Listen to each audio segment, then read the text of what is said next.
piye kabare dulur-dulur, kanca-kanca kabeh piye kabare? Rayo apik wae to. Muga-muga padha seger waras kabeh. Dan itu sudah banyak sekali terjadi di kota-kota. Di daerah saya walaupun desa juga sudah seperti itu. Jadi kalau rasa sosial di Indonesia sekarang menurut saya dan teman saya dan kelompok-kelompok saya, jadi nggak usah jauh-jauh di kampus kita aja, mungkin kalau pasti ada rasa individu. Jadi kayak jadi kayak seumpama saya mau melakukan ini tidak berpikir panjang apa untungnya, apa manfaatnya untuk orang lain. Jadi rasa sosial sebenarnya adalah rasa peduli terhadap orang lain dan diri kita sendiri. Jadi bagaimana manfaatnya, bagaimana efek samping, efek depan. Apa sih? Efek samping jadi efek dari sosial di Indonesia ini juga sudah menurun menurut saya dan kelompok saya, karena adanya kurang di filternya budaya-budaya dari barat, mungkin dari mana gitu. Mungkin kita ambil sisi baiknya atau sisi mananya yang tidak mengurangi budaya kita sendiri. Jadi kita kayak ditambahkan aja lah baik-baiknya aja. Jadi sifat toleransi di negara kita masih kurang, sifat peduli dengan apa ya, hal kecil aja lah. Semuanya temennya kesandung, jangan diketawain. Kita jatuh terus kayak agak-agak drama. Kamu kenapa? Kok bisa gini ala kayak sok peduli, tapi emang peduli. Tanya aja nggak apa-apa, biar jangan sok peduli ya. Emang peduli, harus peduli karena kita orang manusia, karena kita manusia diajarkan oleh agama Islam khususnya untuk bertoleransi, sifat peduli terhadap sesamanya. Di dalam film yang barusan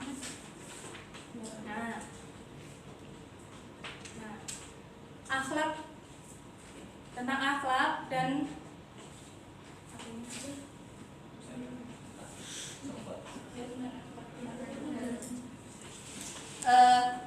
jadi apabila sistem politik dan sosial di Indonesia ini tidak diperbaiki, maka dapat diprediksi antara 20 tahun Indonesia sangat menjadi negara yang terpuruk.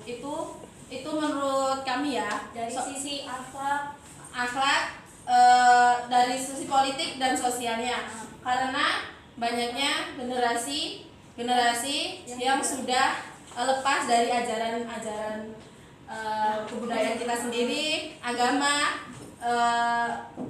yaitu maksudnya kebudayaan kita sendiri aja udah terlepas seperti itu.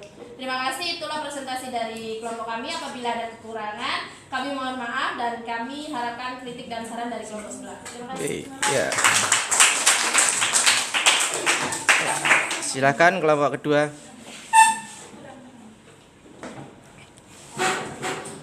Assalamualaikum warahmatullahi wabarakatuh. Waalaikumsalam.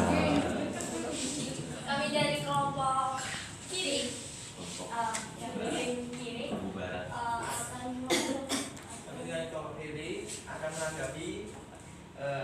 akan menanggapi video yang tadi ditampilkan dari hasil diskusi kelompok kami. Ya, silakan. Jadi dari video tadi itu menjelaskan tentang zaman dulu sebagian orang dizolimi, sebagian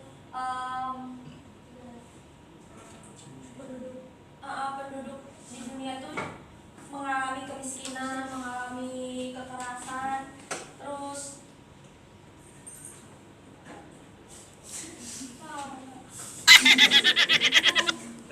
mengalami kekerasan, seperti mengalami kehancuran itu karena sebuah krisis moral yang terjadi pada zaman itu.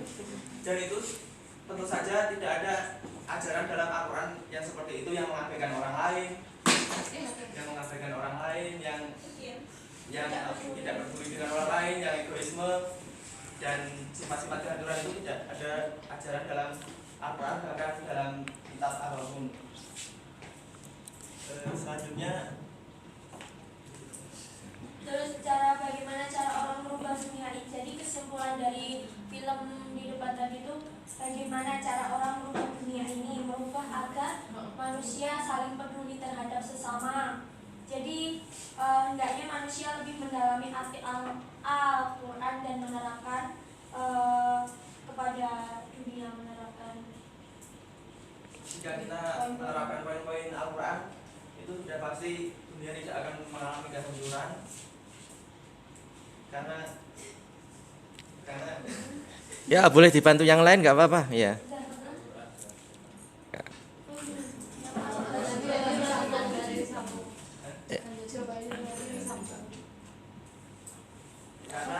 karena poin dari Al-Quran itu tidak dapat dilakukan lagi.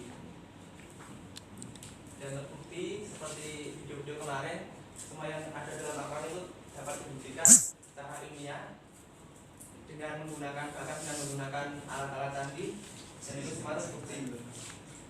Jadi kita harus menerapkan nilai-nilai dalam Al-Quran seperti kehidupan sehari-hari agar terhindar dari sifat yang tidak baik. Kita menanggapi dari politik dan budaya. Politik, ekonomi, budaya, sosial, ya. Politik, ekonomi, budaya, sosial. Dalam politik tadi ya ditampilkan undang-undang negara. Sebenarnya undang-undang negara itu bukan apa ya? Bukan tujuan dari kita semua. Tapi karena sesuatu hal, karena ketidaksadaran diri kita sendiri, memaksa untuk berhutang ke negara lain. Jadi kita itu perlu revolusi mental. Revolusi mental. Ya. Bukannya pro atau gimana ya, tapi itu memang benar. Seperti kan ini hutang meningkat. Yang bendera-bendera ada hutang. Bendera.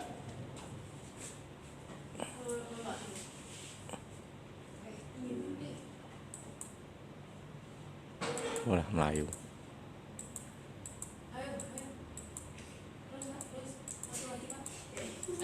Nah, ini kan dikuasai oleh negara lain. Sebenarnya itu kita dapat menguasai negara kita sendiri. Kan negara kita kan kaya akan sumber daya alam, kaya akan budaya manusia. Sebenarnya itu kita dapat memanfaatkan itu untuk kemajuan kita sendiri.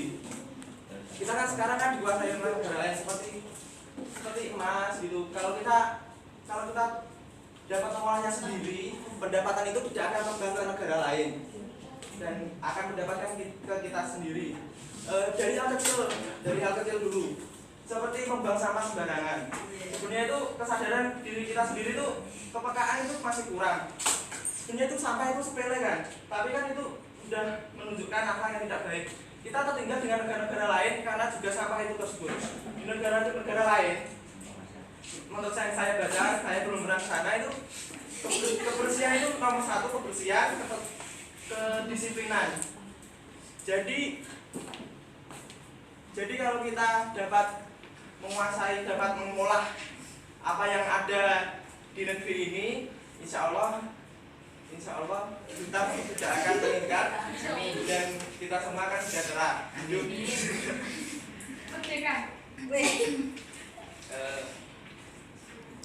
Mungkin ada yang mau nambahi dari kelompoknya?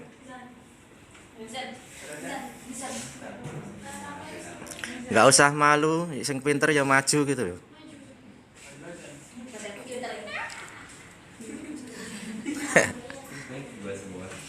Udah cukup?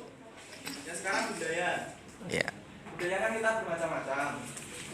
Kita juga harus dapat peka gitu dengan sekeliling kita. Seperti di buku strategi kebudayaan itu, kita harus peka, kita harus mampu mengolah untuk menjadi sesuatu yang menguntungkan. Terus radikalisme radikalisme di negara Irak. Ya, karena itu kan sering menuduh pelakunya adalah